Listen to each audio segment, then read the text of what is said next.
নমস্কাৰ প্ৰিয় বন্ধু বান্ধৱীসকল, আশা কৰিছোঁ আপোনালোক সকলো ভালে কুশলে আছে। আমি বৰ্তমান ভালে আছোঁ। আজি মই দুটা লাই শাকৰ ৰেচিপি লৈ আহিছোঁ। এটা অকণমান ব্ৰইলাৰ মাংস দি বনাম আৰু এটা মাছৰ সৈতে বনাম।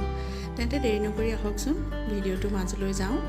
এই ৰেচিপি দুটা খাবলৈ বৰ ভাল হয়, সেইবাবে মই আজি বনাবলৈ ল'লোঁ আৰু আপোনালোকৰ কাৰণেও শ্বেয়াৰ কৰিলোঁ। মই 200 গ্ৰাম ব্ৰইলাৰ মাংস ভালকৈ ধুই লৈছোঁ। ইয়াতে জোখত নিমখ আৰু হালধি দিছোঁ। এইখন ভালকৈ মিক্স কৰি ল'ম। এতিয়া মই কেৰাহী গৰম কৰি ইয়াত জোখমতে মিঠাতেল দি লৈছোঁ। তেলখিনি গৰম হোৱাত দুটা পিঁয়াজ, আদা আৰু শুকান জলকীয়া ইয়াতে মই দি দিছোঁ। অকণমান নহৰুও দিছোঁ। এইখিনি মিহিকৈ কাটি লৈছোঁ। পিঁয়াজখিনি ভালকৈ ভাজি লোৱাত ইয়াতে মাংসখিনি দি দিলোঁ। মাংস মই বেছি লোৱা নাই, অকণমান লৈছোঁ আৰু লাইপাতো দুটাহে লৈছোঁ। মাংস আৰু লাইপাত সম পৰিমাণৰ হ'ব লাগে। এইখিনি ভালকৈ ভাজি ল'লোঁ আৰু ইয়াতে মই সৰু চাইজৰ এটা আলু সৰুকৈ কাটি দিছোঁ। মাংসখিনি মোৰ ভজা হৈ গ'ল, সিজিছে, আলুখিনিও সিজিছে। ইয়াতে মই দিছোঁ কেঁচা জলকীয়া দুটা ফালি। এনেকৈ যিমানটো জ্বলা খায় সিমানটো দিব আৰু লাইপাতকেইটা মিহিকৈ কাটি লৈ মই দি দিছোঁ। লাইপাত দি বেছি সময় ভাজিব নালাগে, পটককৈ হৈয়ে যায়। মাংস আৰু আলু সিজি গৈছে।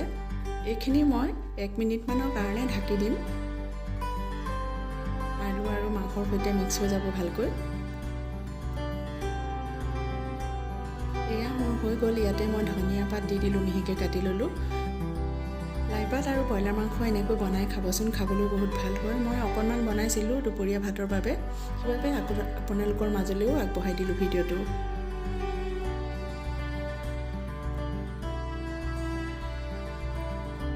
এতিয়া মই লৈছোঁ 2 পিচ মাছ, ভালকৈ ফ্ৰাই কৰি লৈছোঁ।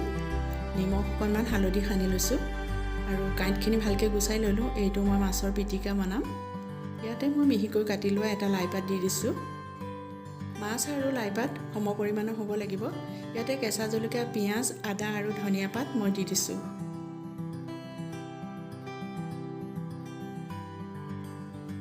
ইয়াতে নহৰু দিব নালাগে, এইটো কাৰণ মই পিটিকা বনাম। কেঁচা মিঠাতেল দিছোঁ জোখমতে আৰু দিছোঁ মই অকণমান নেমু এনেকৈ মই চেপি দিছোঁ। এইটো পিটিকাও খাবলৈ বৰ ভাল লাগে গৰম গৰম ভাতৰ লগত। জোখত নিমখ দিছোঁ। নিমখ মই মাছ ভাজোঁতেও দি লৈছিলোঁ অকণমান। এইখিনি পিটিকা মই এনেকৈ বনাই ল'লোঁ আৰু আপোনালোকে যদি এনেকৈ বনাই খোৱা নাই, বনাই খাব, খাবলৈ বহুত ভাল লাগে গৰম গৰম ভাতৰ লগত। এয়া চাওকচোন, পিটিকাখিনি ধুনীয়াকৈ হৈ গ'ল। লাইপাত আৰু মাছৰ পিটিকা, যিকোনো মাছ দিয়ে পিটিকা কৰিব পাৰি। মাত্ৰ কাঁইটকেইডাল গুচাই ল'ব আৰু মাছটো ভালকৈ ফ্ৰাই কৰি ল'ব।